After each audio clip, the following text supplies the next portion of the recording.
Okay, so I don't know what you've heard, but September, and and by the way, happy September, everybody. But September is not the new January. I mean, I hate to be difficult, but September is not the new January. September 2020 is the new September.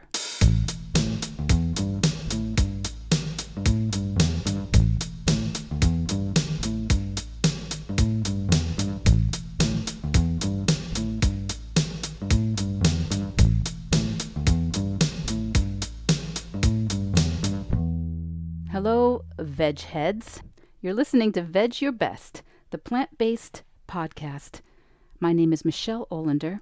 I'm a certified life coach, a practicing vegan, and I'm here to try and convince you to show up, eat more plants, and not wait a single second longer to set an impossible goal, whatever that is for you. So, welcome to episode 2, where we ask, does anybody really know what day it is? So have you heard this September is the new January thing? It's got me a little bothered. I mean, I get it. I don't think that this is conspiracy level stuff. It's well intended because I understand September is the beginning for many of us. It's a new season, and some of us may be going back to school. Some of us may have children going back to school. And quite a few of us are still waiting to know how this school year is going to be organized, how it's going to unroll. And September is a lovely month, truly one of my favorites here in southern New England. I've actually never heard of a place that has unpleasant Septembers, and if you know of a place where September is generally dismal, I would love to know. But the whole issue of September being the new January is this idea of reinvention, of starting over. So don't wait till January to begin the new you. Okay, September, the new January. Maybe people want to start a new exercise regime. Maybe they want to start a new diet, or they want to start, working on a class, writing a book, taking care of themselves in some new way, maybe catching up on things that took a slide during the summer. And this is all fine. I'm not an unreasonable person. But why would you need to wait for a new January anyway? Or a new year, a new school year? And why do so many of my clients say they're going to start next week? Why? Why wait for a new week? And is Tuesday now the new Monday? Was Monday really a better day to start something new than on a Sunday? So I'm a little bit against it. This idea of a new day, new you, new month, new you, new September, new you. Days of the week, months of the year, hours in a day, the school calendar. Do we really even know what day it is? What year it is? What month? These are all just made up concepts, made up by humans. And if you're anything like most of the people I know, during this pandemic, you have at least once actually not known what day it was. I want to suggest that you don't need a calendar to start something new. If there's a change that you want, if there's something that's important to you, if there's a new plan you'd like to implement, for goodness sake, don't wait for the new January or the new September or a new week, a new Monday. If you're listening to this podcast, you may very well be interested in reducing or eliminating animal products from your diet. Why would September or January or Monday be any better time to choose more plants and less meat, eggs, and dairy? I'm all for meatless Mondays as a concept, but why would Monday's meal be a better time to eat vegetarian or vegan? Aside from the obvious alliterative value of Meatless Monday as a slogan? What about the next snack, the next bite, the next meal, the next drive-through choice? You know, there's a saying which I've been told is a Chinese proverb. I don't have a citation for you, but let's say it is. And if you email me to correct me, I will be absolutely thrilled because it means you listened. So this saying or proverb, the best time to plant a tree, you know what they say? 20 years ago. The second best time, right now. Let me say that proverb again. The best time to plant a tree was 20 years ago. And the second best time is now. There's a lot of wisdom in those two sentences. Why would you want to wait for some future date or time on the calendar to start doing something you think would be good for you? Think about it. Why? Why? If you would like to see if limiting or avoiding animal products could help you lower your cholesterol, manage or avoid type 2 diabetes, lower your risk of a lot of the common lifestyle diseases, if you wanted to give a whole food, plant-based diet a shot, why would you wait for a certain day or month or time? There is a reason. It's because part of you thinks you have to do it right. You think you have to do it perfectly. Because if you start wrong, can you hear the air quotes I'm putting around right and wrong? Can you hear those? So if you start wrong as a plant-based eater, it won't work, right? So no, that's not right. Let's go back to the purportedly Chinese proverb. The best time to plant a tree was 20 years ago. The second best time is now. If you're thinking that a whole food, plant-based diet might help you with your health goals, the best time to start eating plant-based was probably 20 years ago. But the second best time is now. Not September or January or Monday. If I promised you that doing it wrong, air quotes again, if I promised you that doing it wrong, if doing it wrong was better than doing it right, or eating plant-based perfectly at some time in the future, would you give yourself a break? To make a big change in the way you eat, the choices you make every day, you may need to develop some new habits and skills. The foods you have on hand, the way you interact with food, the way you interact with people around food. You may need some time for those plant-based skills to develop. Some time to do it wrong.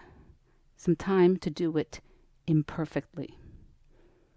You might need some time to decide where it could be easy right away and where you might want to just go slower or experiment with different foods that you haven't really eaten much of.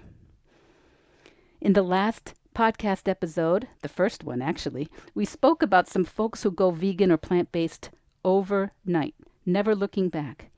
There are some folks like that. I was not one of them. For me, it was an uneven process. To begin with, I gave up some foods like red meat and chicken most of the time. Have you heard this? Most of the time, M-O-T-T.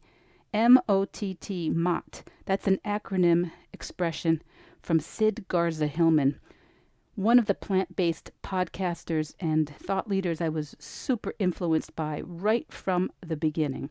MOT. M-O-T-T, most of the time. Sid Garza-Hillman, and I'm going to put a link to his podcasts and his books in the show notes. His idea of most of the time was so important in helping me make peace with the idea that I could start right where I was. Because, you know, there is no plant-based or vegan international policing authority. You are not in danger of doing this wrong. That whole idea, the whole idea of right and wrong is, to my mind, very unhelpful when it comes to trying to make a change. If you believe, as I do, that limiting animal products is better for your health, the health of your loved ones, the health of our planet, and if you would like to opt out of a very disturbing animal agricultural industry, you can start this whole process imperfectly today. So that is the goal of Meatless Mondays, leaning into plant-based eating part-time as a beginner, experimentally, with curiosity, and I love that part of it. But if it's Tuesday, you don't need to wait until Monday. You also don't need to start by going meatless or cheeseless or eggless or fishless. You could just start by crowding out the animal products with plants and whole foods first, and then less meat, less cheese. 5 years ago, I committed to practicing a vegan diet after a few years of cutting way back on meat and dairy. I had learned by then to eat new ingredients. I learned how to order at restaurants. I learned how to tell people I wasn't going to eat what they brought. I learned how to enjoy some things that I hadn't really enjoyed previously. I also learned that no one was going to kick down the door and scream, "Step away from the cheesecake, Mrs. Olander," because it was entirely up to me. My rules, my time frame. And am I telling you it doesn't matter what you eat? No. I'm telling you that if you want to eat differently than you have been, if you want to do anything differently than the way you have been doing it, just start now wherever you are. Notice what's easy. Maybe reducing the amount of meat or not adding cheese to a salad. Notice what seems hard. Notice when the resistance comes up and when it seems like fun. Notice how your brain comes up with hypotheticals and future problems like, okay, here's a classic one, like turkey at Thanksgiving. Thanksgiving, that's one meal, one time a year. Thanks, brain. How about we worry about Thanksgiving a little later? Remember, we're aiming to do this plant-based thing, MOTT, most of the time, M-O-T-T. And if you don't know Sid Garza-Hillman, you are going to love him. His podcast is now called What Sid Thinks, and I'm going to do an episode on my plant-based podcasting mentors in the near future. And he doesn't know me at all, but I think of him as a very good friend. But back to Thanksgiving. One meal, one time a year, and we cannot let our brains just hijack our attention based on one day. How about your choice today, tonight? How about the concerns that we have of what we're going to eat on 10 or 12 holidays or birthdays or weddings per year? How about we come to those when we come to those?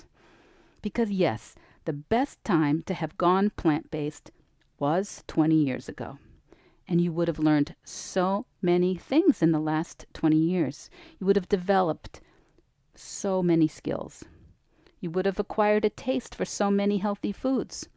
But the second best time to go plant-based is today.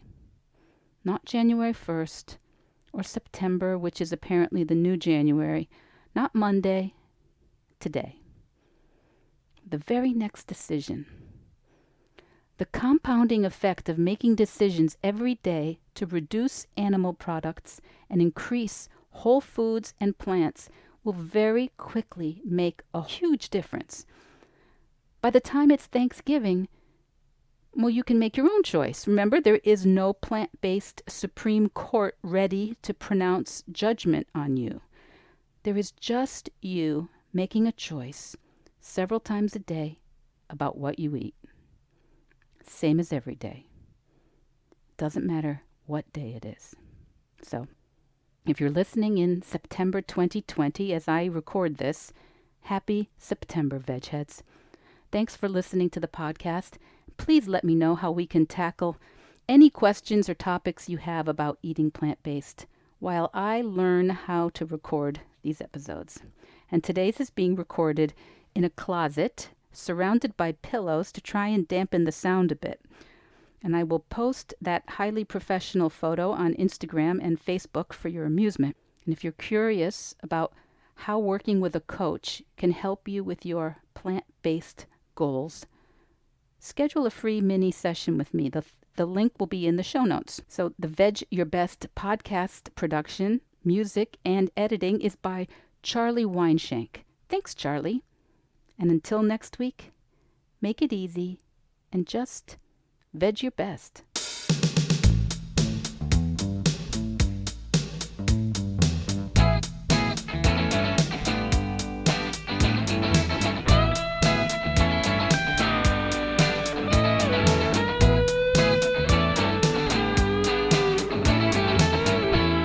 Before you go, it would really mean so much to me and the Vedge Your Best team if you would hit subscribe, leave us a 5-star review, or share with someone you think might be interested in the podcast. It's something to do with algorithms, and it helps bump us up just a little in the rankings. And that's the best way to help others find the podcast and for us to find our audience. Thank you.